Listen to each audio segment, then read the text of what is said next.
As we approach the conclusion of Arthachakra 2026, we turn to a voice that has consistently questioned, accepted wisdom, and unsettled comfortable assumptions. This valedictory address is not a recap of what has been said, but an invitation to rethink what we measure, what we value, and what we often overlook.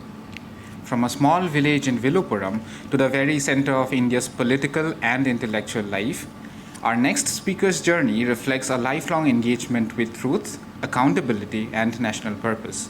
Sri Swaminathan Gurumurthy is a chartered accountant, investigative journalist, and one of India's most influential public thinkers for over 3 decades. His fearless work exposing corruption, corporate state collusion, and systemic failure has not only reshaped public debate but altered the course of Indian politics itself. A visiting faculty at IIT Bombay and distinguished professor at Sastra University, he brings together economics, law, ethics, and public in a way few voices can. As editor of Tughlaq and chairman of the Vivekananda International Foundation, he continues to shape conversations on governance, economic models, and civilizational priorities.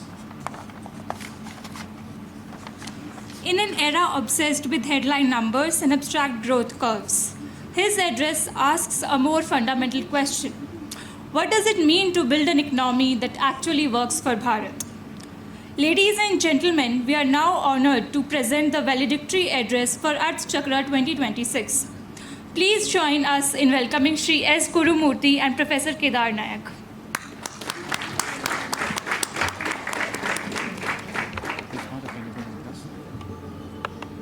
Ladies and gentlemen, we are honored to present the valedictory address of Arthachakra 2026.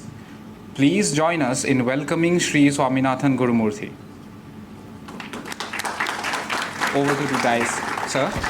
Please come over to the dais. At this moment, may I now request Professor Kedar Nayak to come forward and felicitate Sri Swaminathan Gurumurthy with a memento.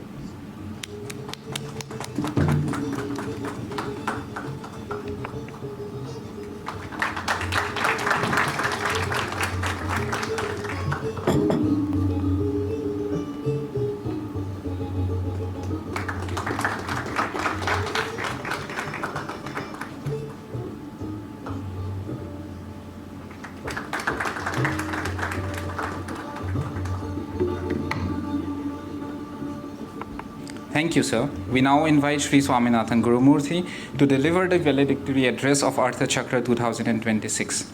The stage is yours, sir.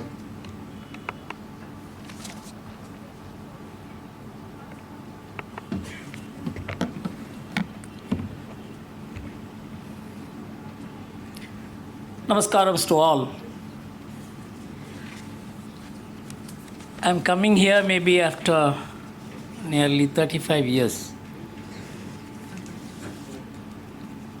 There was a time when I was part of the Swadeshi movement, trying to expound our way of developing, our way of life, our way of arranging our economic affairs.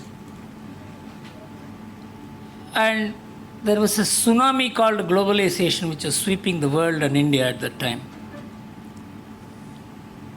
So my mind goes back to the challenges we faced at that time to express the contrarian view. It was so difficult. You can swim against the current, you cannot swim against the tsunami. And so the challenges that we face range from humiliation to rejection.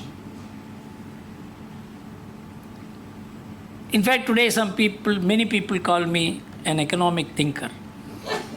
And some people even go to the extent of exaggerating me as an economist. I recall an instance. Dr. Jagdish Bhagwati, I think you must have heard of his name. He was called the god of free trade because he was the one who conceptualized the Dunkle Treaty, the foundational basis for the Dunkle Treaty, which transformed into the WTO and that morphed into globalization. So he was a very celebrated man. He didn't get Nobel Prize, but he produced Nobel laureates. And Paul Krugman was one of the students of him who got the Nobel Prize for macroeconomics, and he dedicated the Nobel Prize to Jagdish Bhagwati. So Jagdish Bhagwati came to India, and at that time Dr. Manmohan Singh was the finance minister. And he told Dr. Manmohan Singh, your way of doing things is not going to work. And he gave a 70-page paper, actually 72-page paper, as to how to restructure and reorient the Indian economy, economic thinking, the society. And in that, the most important part was about 3 pages, 2.5 pages, on how India is, at that time our savings to GDP ratio was about 19 or 20%. He said we are saving so much unnecessarily, and we must bring down our savings to 10%. And the balanced 10% savings, it is transformed into expenditure. That will mean buying, that will mean production, that will mean employment. And you are wasting this huge energy of the people to just save and bank. Even that would have been all right. And he went to the extent of saying, Mr. Sanyal is sitting here. I am so happy that a really trained economist is sitting to listen to me. So he went one step further. And he said the problem with India are the Indian women. They are so miserly, they don't spend. So unless you make the Indian women spend, India is not going to develop. And he said, they are not going to buy these mucks which you are producing. You must bring all the qualitatively high and eye-catching goods from abroad, whether it is jewelry or whether it is cosmetics, whether it is... You are not capable of producing things which will attract the women of India. And so, you must open huge malls and attract their eyes. Transform them into spenders rather than savers. Then you will see the transformation in India. I was amazed at this. If at all the Indian economy has been sustained for the last several centuries, it is because the women kept investing in gold. You know, gold is probably the most stable asset of the world which the Indian women keep at home. And it is said that we have got gold worth $4 trillion, maybe even more, because no one knows. But their savings habits, they were able to transform waste into wealth. Even a small thing they won't. If a chair is broken, they will repair it, not buy a new one. This has been the way the Indian economy has been organized, not to waste things. And I was so unhappy. I said, this man is he's an American thinker. He wants to transform India into America. It's not going to work.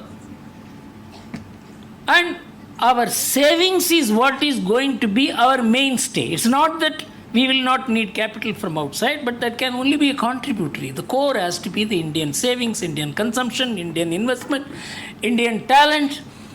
That should be the core. What can come from outside is only the additive. It's a contributory. Actually, globalization reversed it.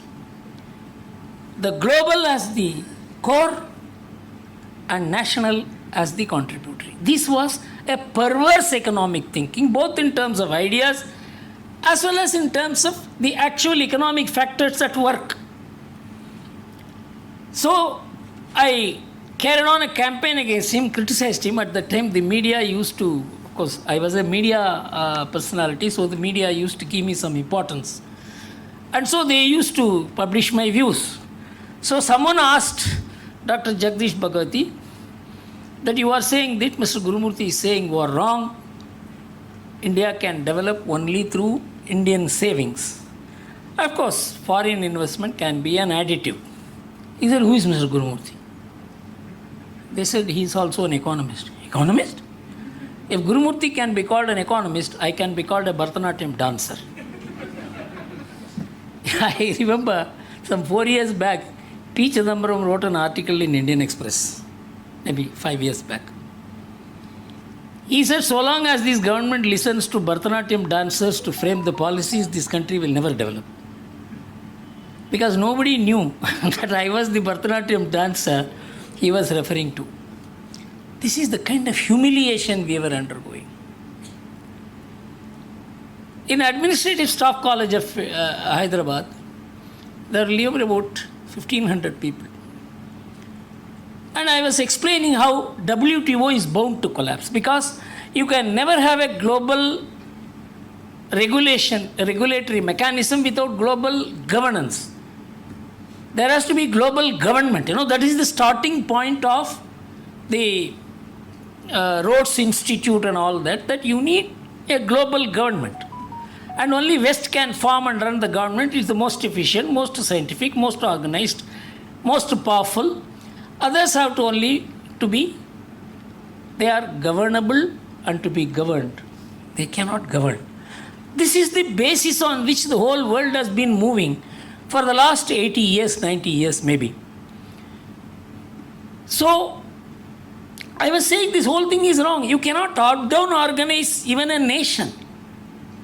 Every nation has to be organized bottom upwards. One of the greatest advantages of India is it is a bottom upward civilization. It is not a top-down civilization. It's not a top-down structure. I will explain it a bit later by the current example of what is happening in America and what are we. It may slightly take you into the civilizational domain, but it is very necessary to understand even sociology, economics, and governance. So when I was explaining all this, one retired army official stood up and said, people like you must be shot dead because you are taking the country 500 years back. This was the kind of opposition that we were facing at that time. And I was a corporate advisor of standing. Many corporate groups used to ask me how to handle globalization, a new animal about which we know nothing. Nor do I know anything. I only said this is not something which will suit India. I don't have an alternative. All the business people whom I met, in the place where Mr. Rahul Bajaj was my friend, every one of them felt it will not work, but nobody could say what is the alternative because that is the tsunami effect. So, starting from there, where are we today? I will make 5 postulates at the global level. The global order on the basis of which the global economy, global trade, global finance, global thoughts, global education, and global way of looking at us was organized, was based on one-size-fit-all model. This one-size-fit-all model was instituted by the United Nations itself in the measures for the development of underdeveloped nations, in which many economists participated. Even an economist from Pune participated in making this document, which document became the governance model for United Nations, development model for United Nations. It was an agreed formula between the capitalists, free market, and Marxists. That is Russian Federation, that is Soviet Union, and America. Because both of them believed that modernity means you have to reject tradition. You have to reject all that is your own. They put it beautifully. In fact, I have the quote, but I have not located it, so I am quoting it from a memory. That if a nation has to develop, it has to discard all its old philosophies. It has to discard its relationships. Caste, creed, and even family relationships have to burst if a nation were to develop, if a society were to develop. Many societies which do not undergo this process have to have their expectations of comfortable life frustrated. This was the model that they suggested to the world.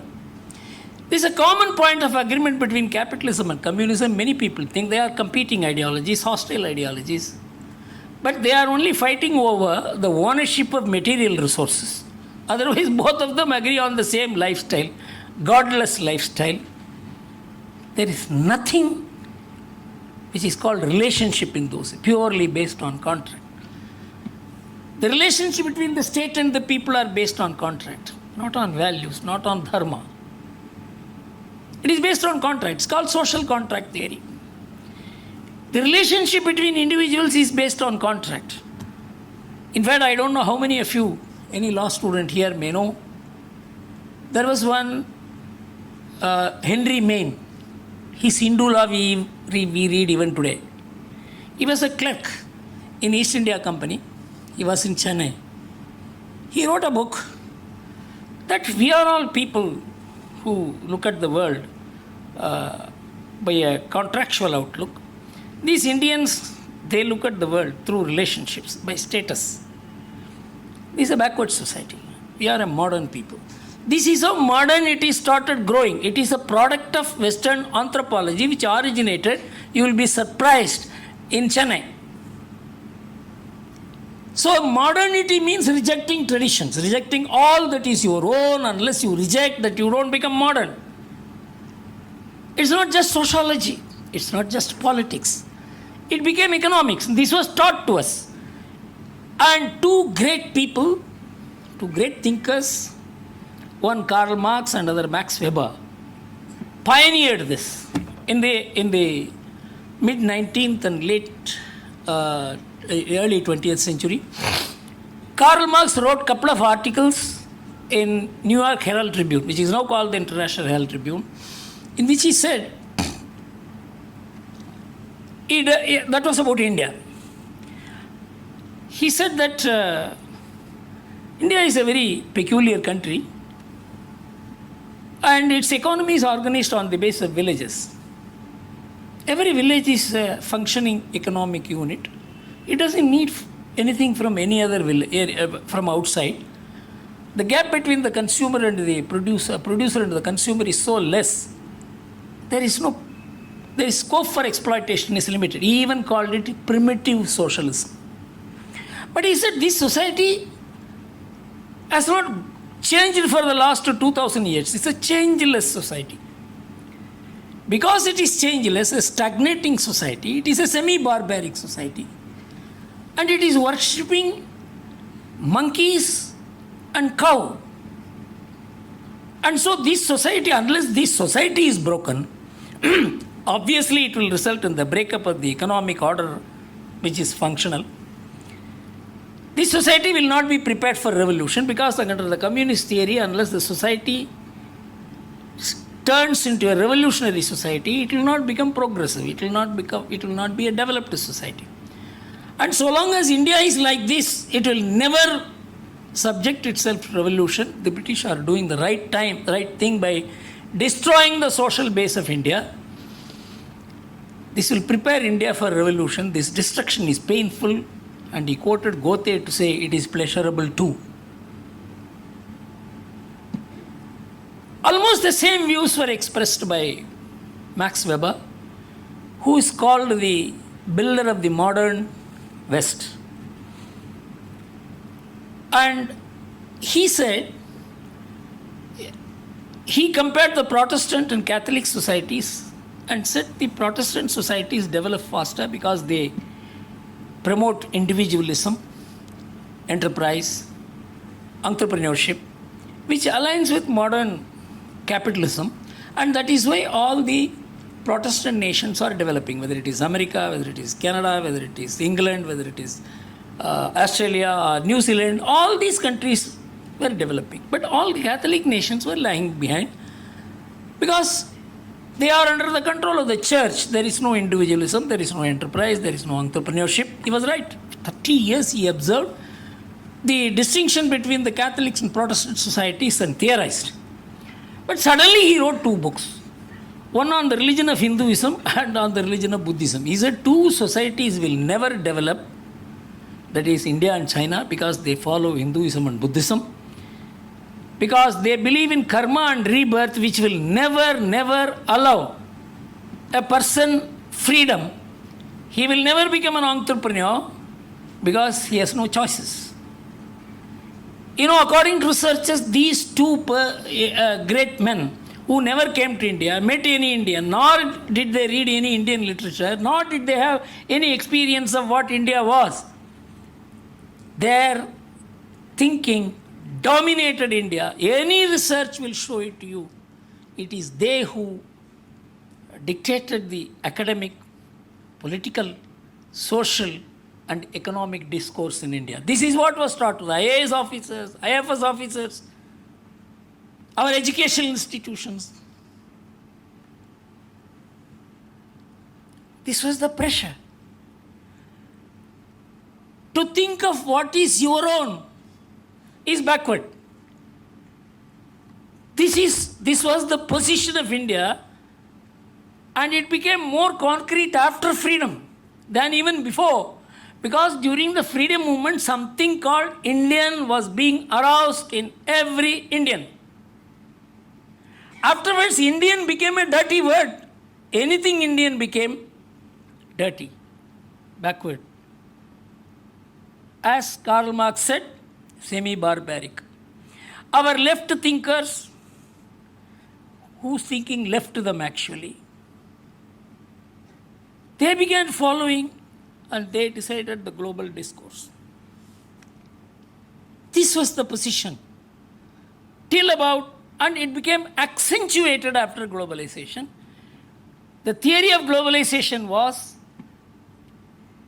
that the West has finally won against the rest, and it is the best for the rest to follow the West, was the basis. This was based on the book written by Francis Fukuyama. The title of the book was The End of History and the Last Man. It became the Bible of globalization. All conflicts are over. We have attained what Hegel said as the perfect society, which Karl Marx wanted. What Karl Marx wanted, he could not achieve, but America has achieved it. Openly written.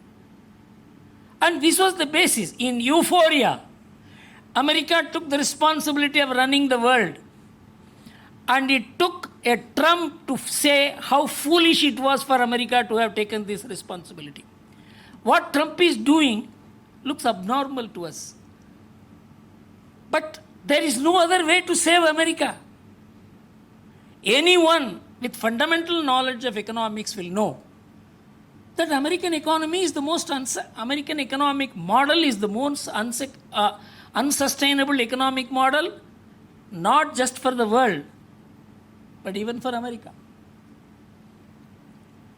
He looks very rough to us, tough to us, but it's true. So America deceived itself and deceived the world by the process of globalization, and 2008 called the bluff. But even after 2008, people thought that the system will work. It made me feel that economic thinkers have lost their fundamental thinking capabilities, because in 2009, The Economist magazine wrote a cover page story where the economic textbook was melting away. And the editorial said that economists were arrogant. And this arrogant profession has been humbled today. The entire macroeconomics has collapsed.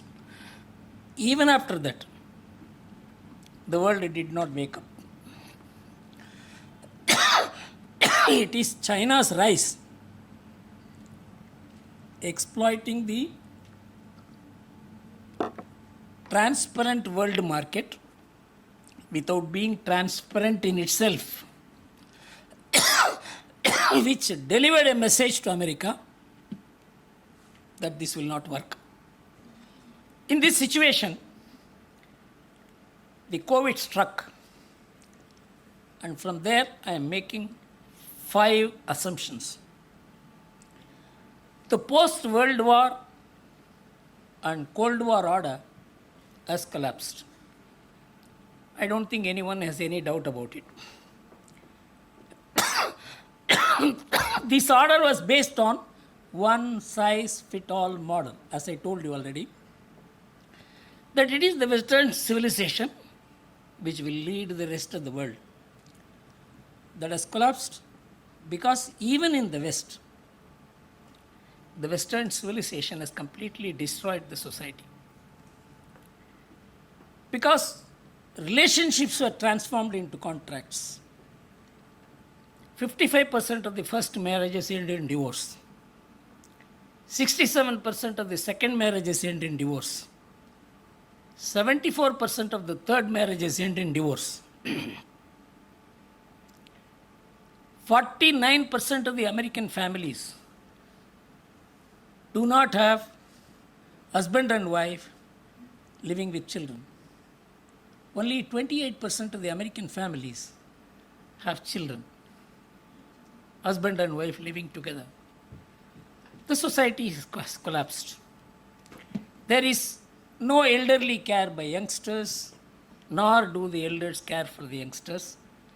It is actually a boarding and lodging mechanism which has developed. Where a society is ruined, economics cannot save the society. Society can only be saved by economics. This is the first point. Second, the existing world order, or the world order which is collapsing, is an anti-civilizational world order. Now a civilizational world order is developing. For example, take China. China fought against its own civilization during the Cultural Revolution. They wanted to destroy all the civilizational symbols of China. 7 years it went on. All Buddhist statues, all Confucius, all the literature, they destroyed. But in 2021, Xi Jinping, when he addressed the Communist Party centenary, he said 5,000 years Chinese civilization will guide us not only now, but in future. A country which rejected listening to Marx, the entire idea of past and civilization, has turned to civilization as the guiding force for future. In 2024, President Putin declared China as a civilizational state. India has evolved as a civilization. It need not have to proclaim it is a civilizational state because it was always a civilizational state.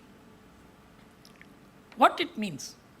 A civilizational state is a bottom-upwards process.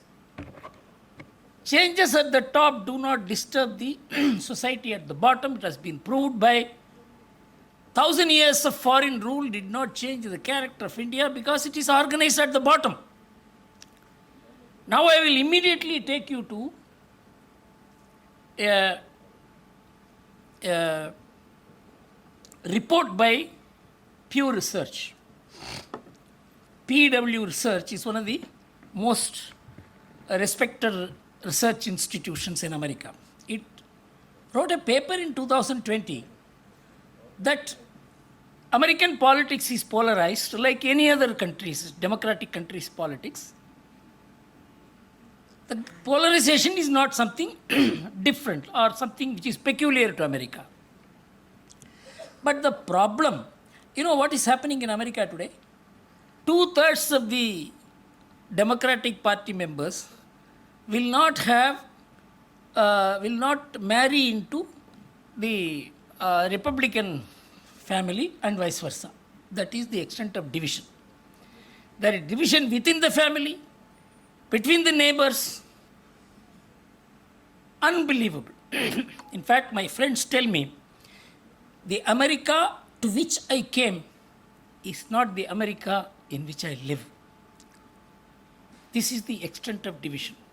But Pew Research says this is not something which is peculiar to American democracy. But the problem with America, please note this, how important it is, otherwise you can never understand the difference in Asia and particularly India. The point I am making is very important. He said there is nothing common which binds the Americans other than bipartisan politics. I researched and found an article in the Time magazine in 2015 which said in Italy there are 30,000 canonized saints. In every street there was a canonized saint. To bind them, to integrate them, to act as a common factor for all Italians. In America there are just 3 canonized saints. One in 1774, another 2 in 2002, all women. There is no sacred place, there is no sacred mountain, there is no sacred person. America is a real estate. How can a real estate bind? That is why have you have bought a house?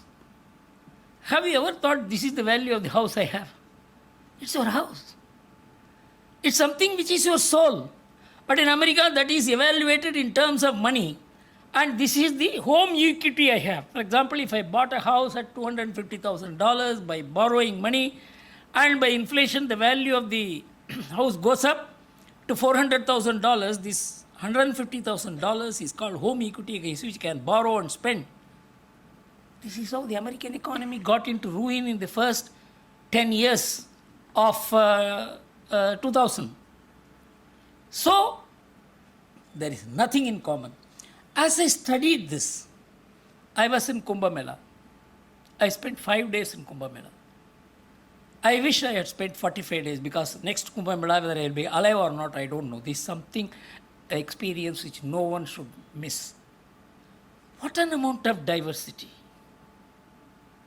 And I saw millions and millions of people carrying old people, young people with 10 kilos, 15 kilos on their head, walking 50 kilometers and assembling in one place. This has been not happening from today. It is happening from the great Bharat days of the Indus Valley civilization. It is recorded by Harsha in his minutes. It's a continuous flow.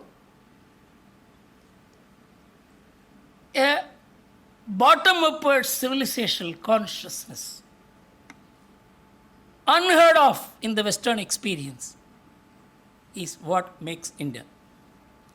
If half of India could come together, you can understand what is the bottom-upward strength of India. So, the civilizational consciousness which is developing is a very important factor in the world order. Third thing is, multilateralism is gone and bilateralism and plurilateralism is emerging. All of you are seeing it.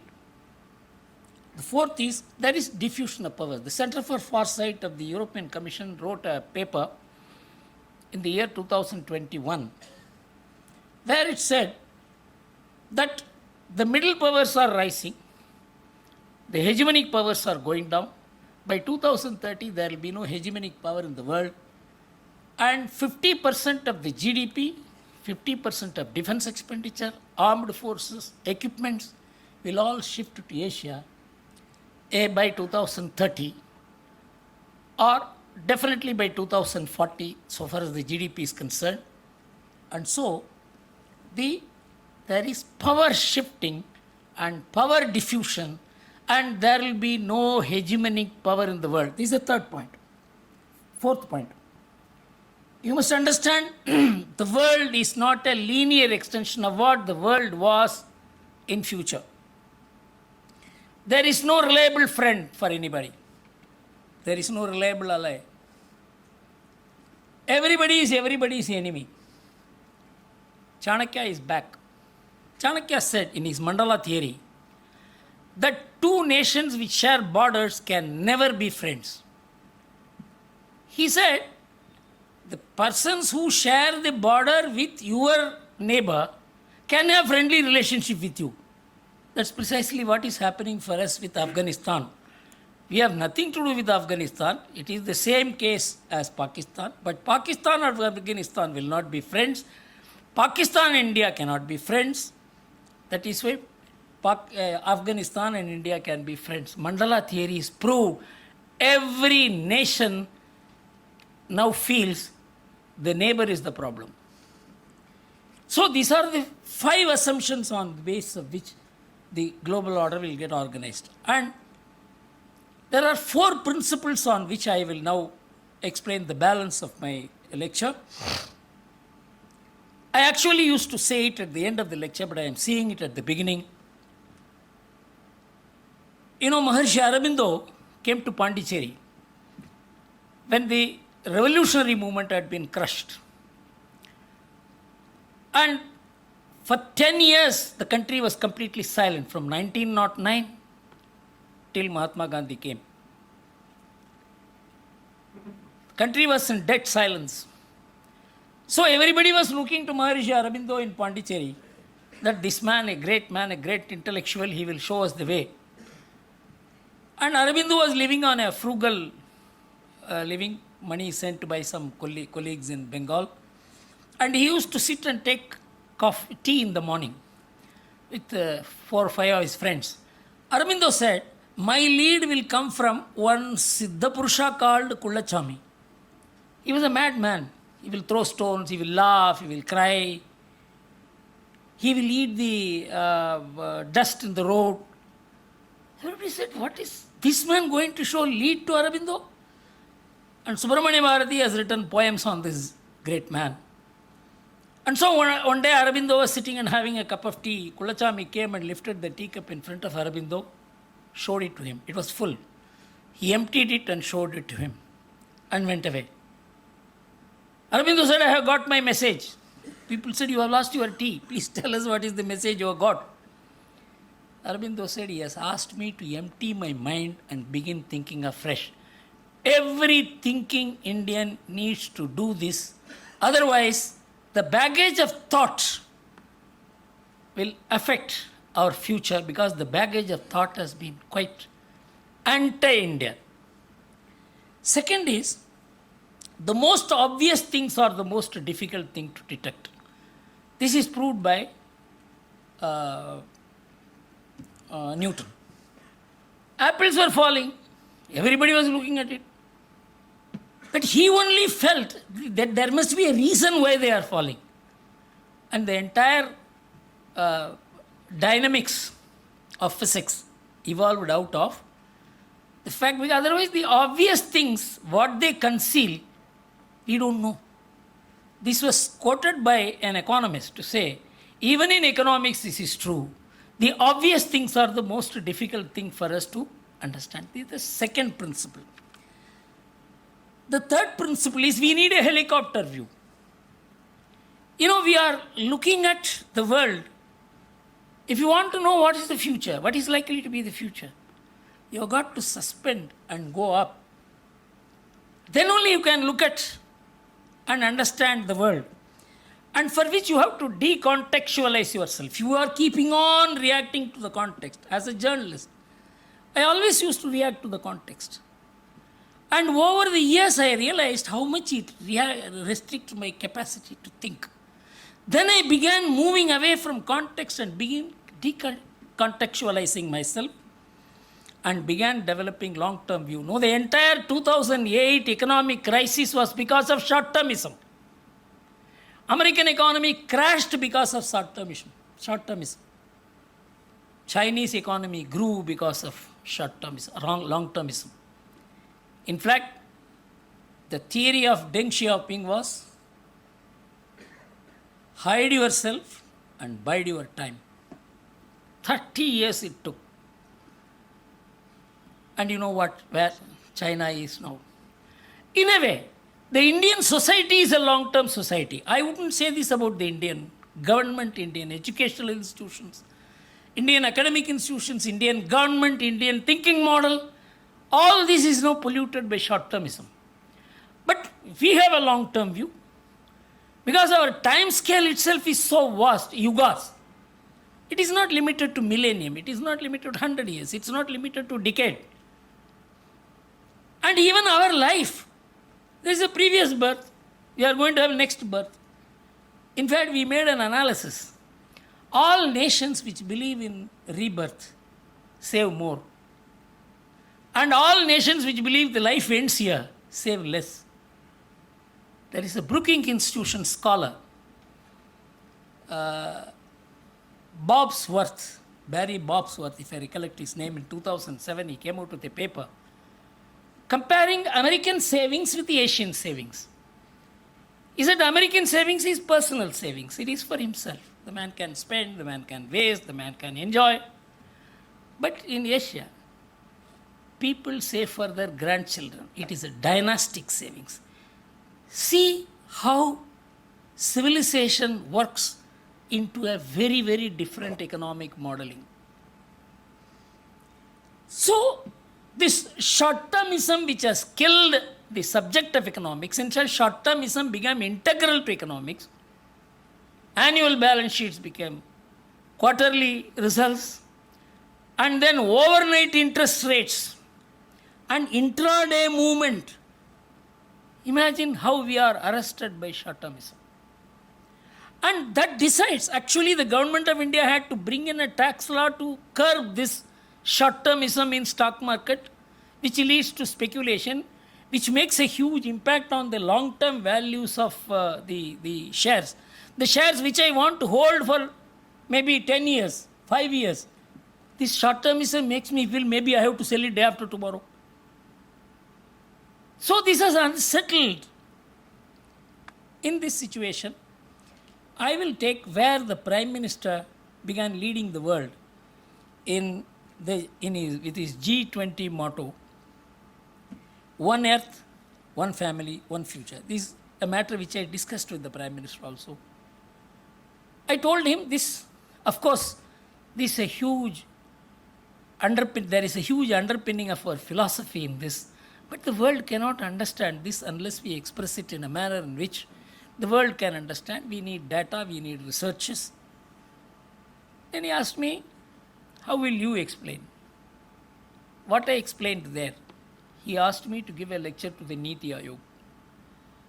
And in fact, in the Niti Aayog itself, it was introduced, this lecture is being delivered on the advice of the Prime Minister, and I am going to give the gist of that lecture.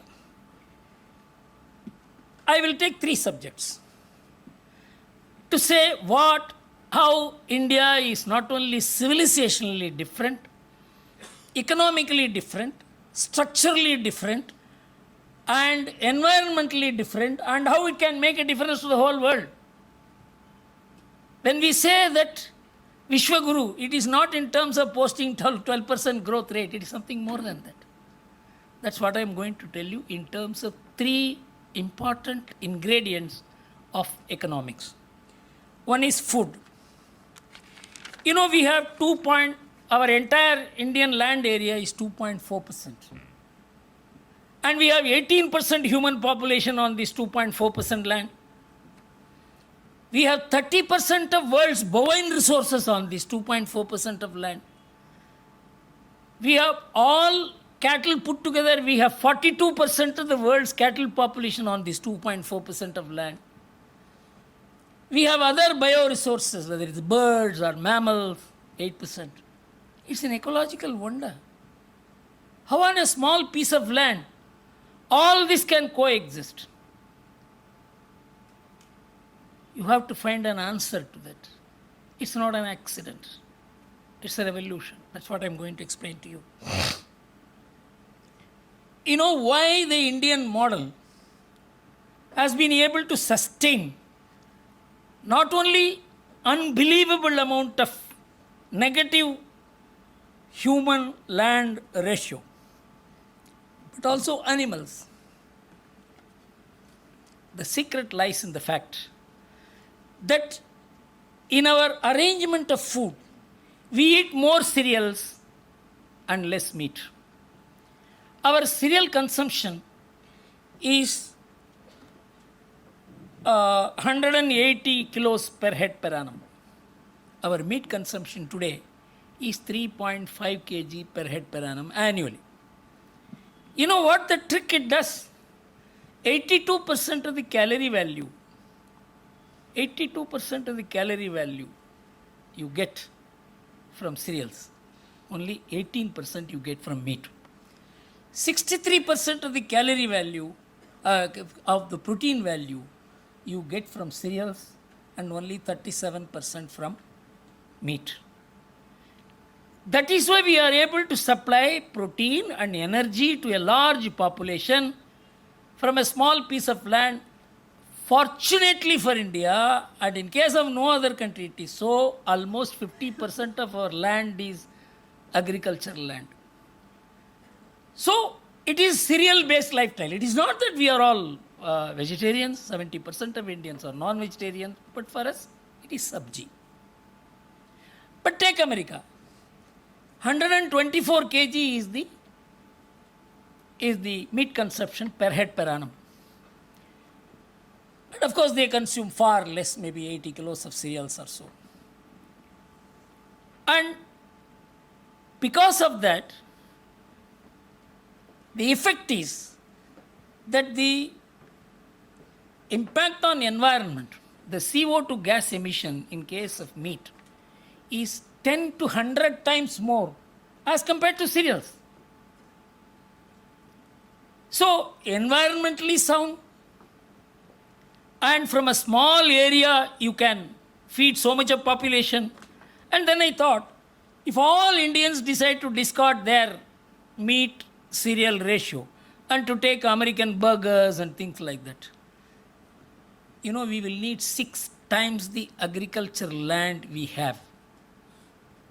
Our country's size will have to be 2.5 times the more. If you want to know where I get the data from, it is from ourworldindata.com, which is one of the most reliable sources of agricultural data, farming data. What is Atmanirbharta? If you change your food style, you are over. There is a civilizational underpinning to it. Even non-vegetarians will not eat non-vegetarian on a certain day, on a weekday, on Amavasya. What is all this? It is to put a restraint on non-veg. It is not that it is bad, but you must consume less. This restriction is a civilizational restriction, and it has been sustained over years and years. It has become part of our DNA. And many people think meat eating is going up. It's wrong. In 2001, we were eating 5.1 kg per head per annum. Today we are eating 3.5. It's not so. So, in food, if Atmanirbharta is to be sustained, the index of Atmanirbharta is the ratio between cereals and meat. It is not that meat is rejected. If you change it, this nation will cease to exist. No country in the world can produce the kind of food it needs. Entire Asia it was so. If you look at Japan, if you look at China, in 1950s, we were all eating in the same way. Far less meat. China, of course, now has gone to eating 49 kg. And Japan also like that. You will be surprised to know that in Bangladesh, which is a Muslim country, the cereal consumption and meat consumption are almost on the same ratio as in India because they are part of the same civilization. Food. You breach this model, there is no Atmanirbharta. Second is housing. We have I will first say what is America. America has 3.1 person per house per household in 1960. Today it has 2.5 persons per household. The number of people have come down. The result is they had to build 35 million houses at a cost of $8.5 trillion, and most of it is home loans provided by the government. Now come to India. We have 4.5 persons living in every household. And if this number comes down to 2.5 as in America, then we will need 135 million more houses. You have no space, you have no money. What is sustaining so many people living in the house? It is because of our relations. We still live with our parents, our grandparents. In my own family, there are 3 generations living together. Housing. Third is social security. This is one of the factors which is ignored in the economic discourse all over the world, but it is becoming an important discourse because of the failure of the social security model instituted in America in 1960, where they said you need not have to bother about the elder care or younger care, you have to only pay a social security tax of 12.5%, the government will take care, you can be free. This is a conspiracy of the financial system, that if you unburden a man of his responsibilities, he will become reckless. If you don't have to take care of your parents or educate your children or take care of your near and dear, then everything becomes yours. And the responsibility is taken over by the government. In fact, in 1980, the National Bureau of Economic Research came out with a publication called US Economy in Transition. In fact, 16 important economists took part in it, including Milton Friedman, who got the Nobel Prize for his monetary theory in 1965, and maybe 1975, I don't remember. Friedman said, don't interfere in the intergenerational obligations. Allow it to continue. If you want, you take care of targeted social security. Those who cannot take care of themselves, take care of their obligations, provide for them. But don't universally take over all this responsibility. I'll tell you what is the manifestation. I was in UCLA in 2001. I was addressing the management students. I asked them, how many of you, largely a white audience, I asked them who are all supported by families for your higher education. Not even 2-3 white students raised their hands. I said, Indians don't participate. I asked the Indian students, who are about 30-40, are you supported by your families or not? The entire Indian students raised their hand. The families disown children. Higher education is a luxury. You need loans. You need scholarship. In the same way, elder care. This is the most important point I have to make in the context of India. That in America, they said pay 12.5%. You are rid of the obligations. So, more American working population yielded so much money into the social security system. It became a huge success from 1960 to 2006. More money was coming into the system and less money was being withdrawn by beneficiaries. But in 2006, things turned. When the baby boomers collapsed, there were more withdrawals and less deposits. With the result, today, the future social security obligations discounted to present day value is $72 trillion. This is a time bomb ticking under America. Unless you increase the social security tax to 16.5%, 4%, there will be revolution in America.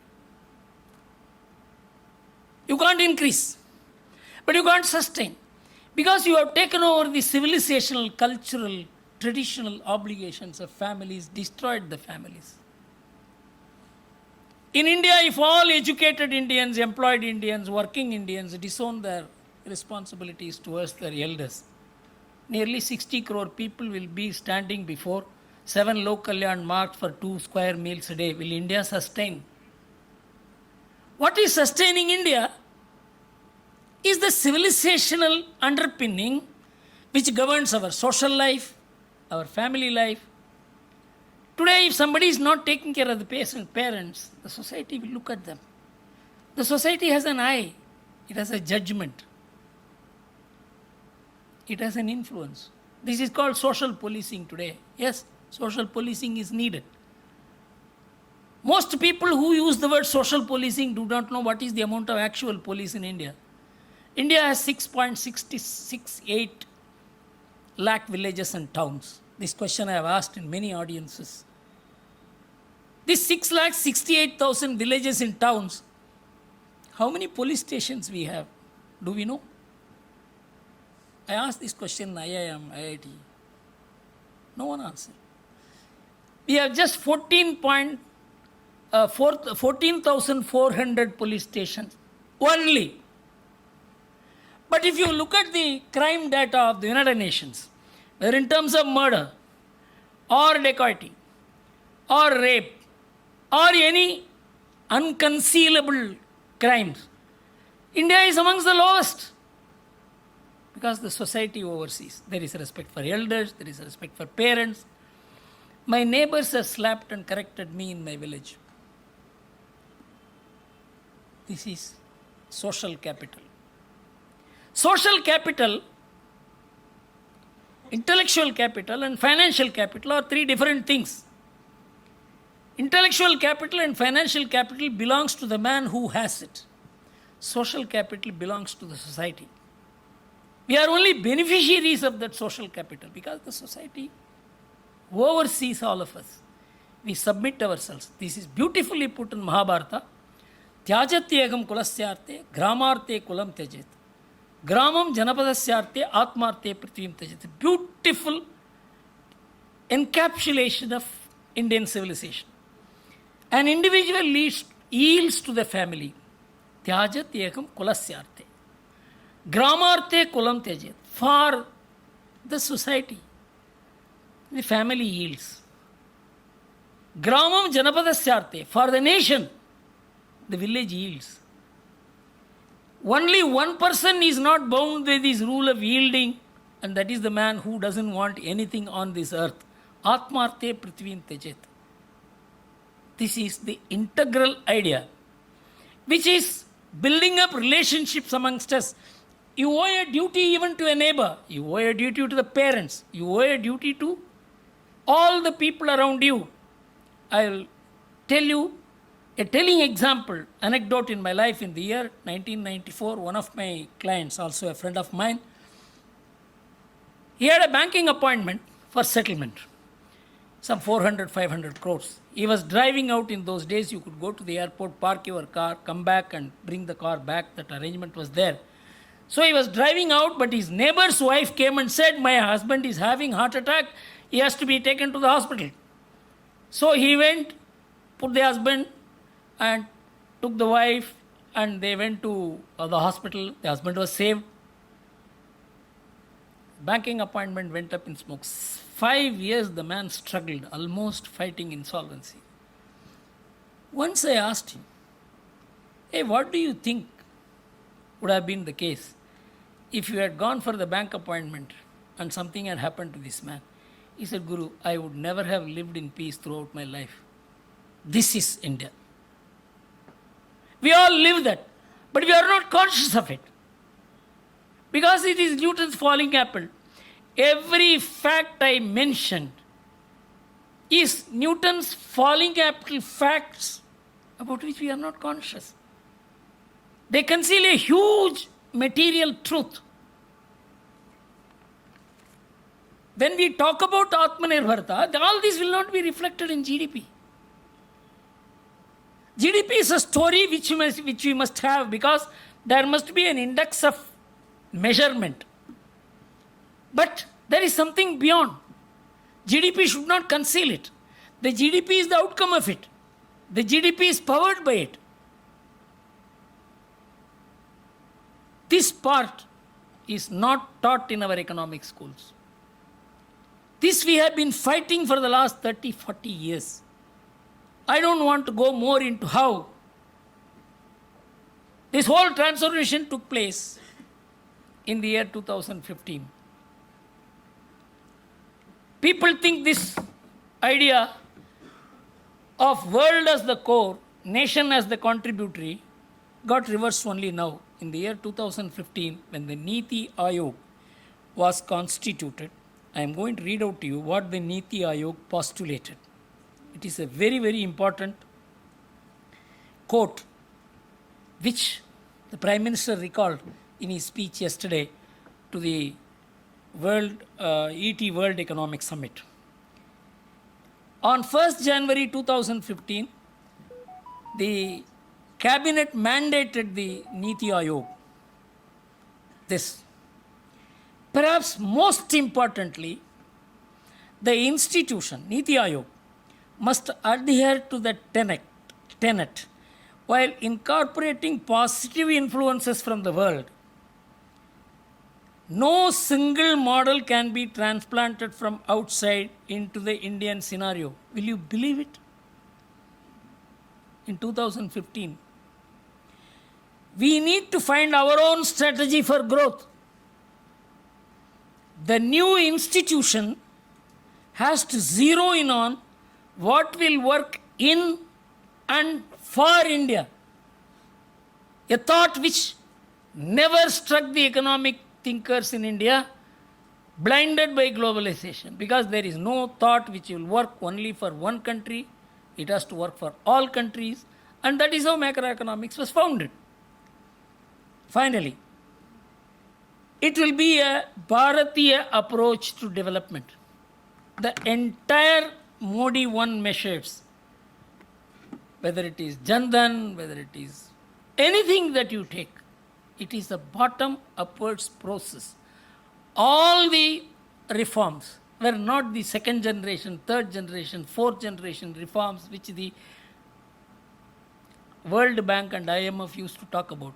It is our own model of reforms. Everybody must have bank account. A revolutionary thought, a revolutionary. This is completely contrary to the Western model of banking, that only those who have money can have bank account. But the Prime Minister said, no, everybody must have bank account. I was part of the discussions when it was taking place, as I revealed to my friends when I was discussing with them. The Reserve Bank will not go beyond 10 million accounts. They said more than 10 million accounts, the banks will become insolvent only by maintaining the accounts. The Finance Ministry may be looking at the Prime Minister, they said, no, we can go up to 30 million accounts. This is for 31st March 2015. We were discussing in September 2014, September or October. The Prime Minister said, I want 75 million accounts. And finally, I would like to have 500 million accounts. He was saying this. Today we have more than 520 million bank accounts, in which there are 3 lakh crores in the hands of people who are unbanked. 38 lakh crores is the amount of direct benefit transfer that have gone into these. No broker could touch 1 rupee of that money. Rajiv Gandhi said 85% of the government benefits are going into the hands of the brokers. Direct transfer. Digitization, Aadhaar, Jandan Yojana. Unbelievable reform. But this is not some 4th generation reforms, 3rd generation reforms. Does any economic thinking in India look at it that way? So I can go on. Anything that you look at, transformation. We were fighting in the entire 5-year period. Modi was trying to set right insolvent banks.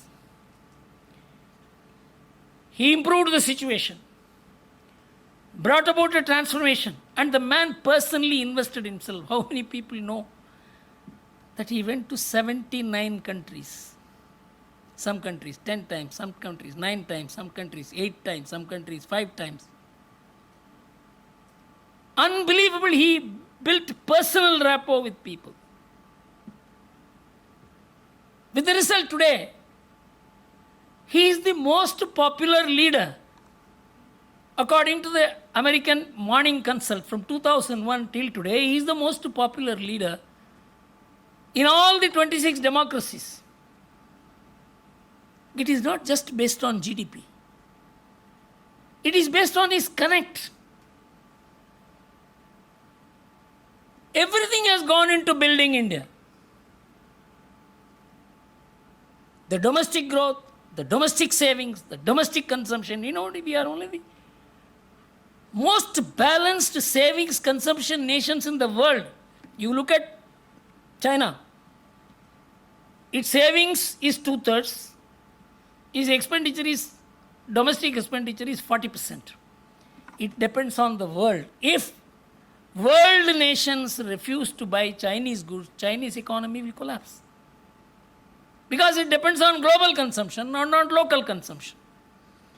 But our Atmanirbharta is that we consume local goods, local facilities, and we also save.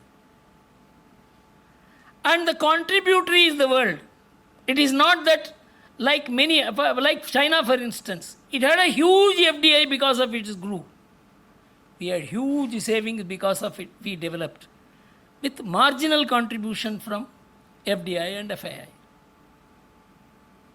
So the economic model, which was the post-world, post-Cold War order, that the world as the core and nation as the contributory, we reversed in 2015 and said nation is the core and world is the contributory. This is a massive U-turn, a paradigm shift.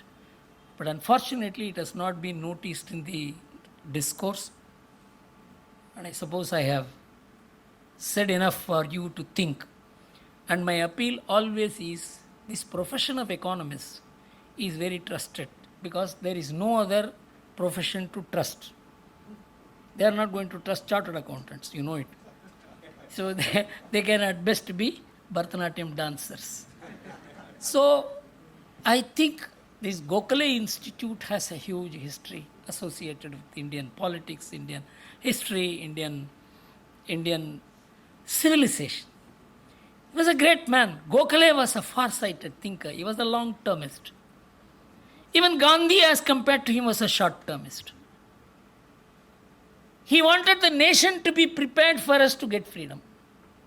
Gandhi said, we will get freedom and then prepare the nation. This was the difference between them, in spite of the fact that Gokhale directed Mahatma Gandhi to go around the country, because this is not the country which he left, which he has come back. He said, you go around and see. Then Mahatma Gandhi in Madurai, he saw the farmer, a half-naked farmer. He thought, this is the man through whom I must brand myself. Mahatma Gandhi's dress became his communication. This is the greatest communication model developed in the world. The man had not to speak one word. If Mahatma Gandhi was wearing coat and suit, he would not have become a Mahatma. He transformed the country. He brought the people together, made them own the country. If democracy is there in India, he made the people participate in the freedom movement that transformed into political participation. Post-freedom, democracy in India, which was participatory from the times of the Vedas, became representative because of Mahatma Gandhi. These great people have shown us the way, but unfortunately, this is not the way we look at them. I would like this great institute to recall and re-energize itself to give this great message, how this country can show the world the path. I'll tell you one thing. If we follow the American food model, we will need 6 times the agricultural land. If the world follows the Indian food model, it will need only 40% of the agricultural land it uses today. You can understand what will be the impact on environment, impact on earth, impact on water, impact on consumption. This is India and its capacity to lead the world, let us understand India from a civilizational perspective and study the cross-civilizational differences between the West and India, because the West is basically Asurika. We are basically Satvika. That Satvika model can succeed is something which India has almost shown. That it can teach the world is what remains to be told. Thank you very much. I'm sorry that my throat gave me up. I always suspected it happens. It happened here. Thank you very much. Thank you so much, sir. Show of hand for questions. Volunteers. Thank you, sir, for this amazing address. I'm Nikhil from Gokhale, India. I wanted to ask a particular question about democracy and how it was during the Vedic times.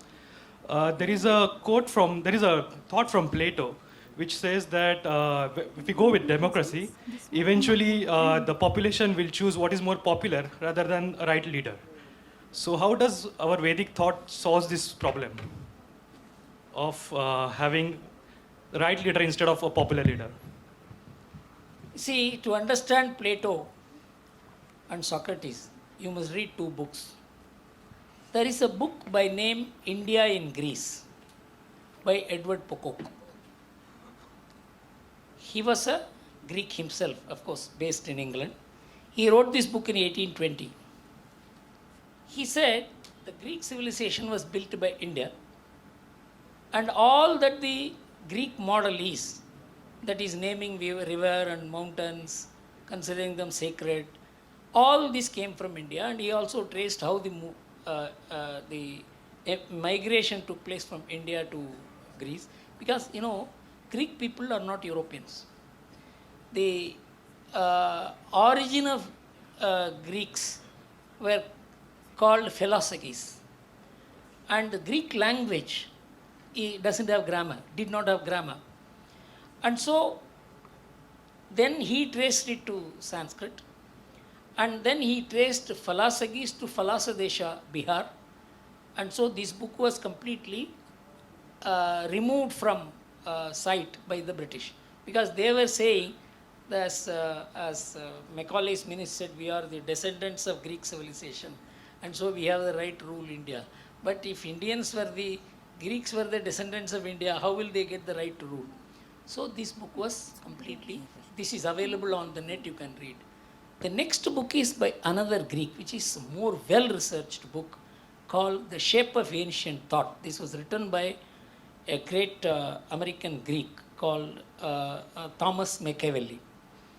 He says that the thoughts of Socrates and Plato doesn't have a laboratory in Greece. The laboratory is in India. Because all these thoughts have emanated from Vedas, Upanishads and Puranas. And he theorized it so beautifully. He said the pre-Hellenistic Greece imported from India, and the post-Hellenistic Greece began exporting to India. Fantastic book. In fact, 1/3 of the book is the bibliography itself. So, they had the way, they first understood the problems of representative democracy. Participatory democracy and representative democracy are two different things. Participatory democracy is panchayat. I am from a village. I know how village panchayat. Representative.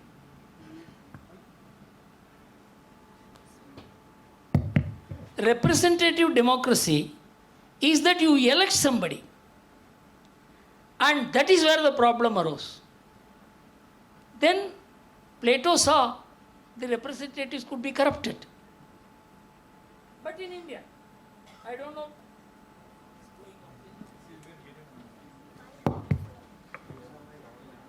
I don't know whether you know Uttaramerur. In the 10th century, we have the Cholas had instituted